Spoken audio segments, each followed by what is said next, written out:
முதல்வர் ஸ்டாலின் தலைமையில் அமைச்சரவை கூட்டம். ஆளுநர் உரை மற்றும் புதிய திட்டங்களுக்கு ஒப்புதல் பெறுவது குறித்து ஆலோசிக்கப்பட்டதாக தகவல்.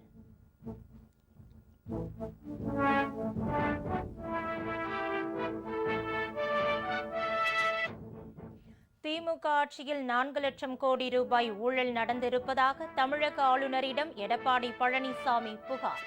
உச்சநீதிமன்றத்தின் ஓய்வு பெற்ற நீதிபதி தலைமையில் ஆணையம் அமைத்து விசாரிக்க வலியுறுத்தல்.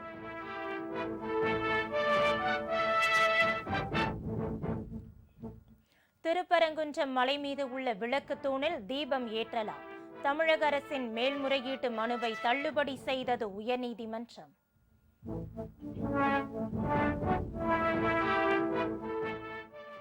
பத்து லட்சம் கல்லூரி மாணவர்களுக்கு மடிக்கணினி வழங்கும் திட்டம் துவக்கம்.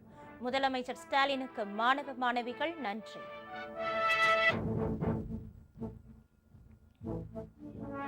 ஆந்திராவின் கோனசீமா அருகே ONGC கிணற்றில் 2வது நாளாக பற்றி எரிகிறது தீ. அணைக்க முடியாமல் தீயணைப்பு வீரர்கள் திணறல்.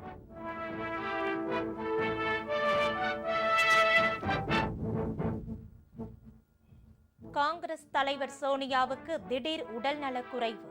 டெல்லியில் உள்ள தனியார் மருத்துவமனையில் அனுமதி.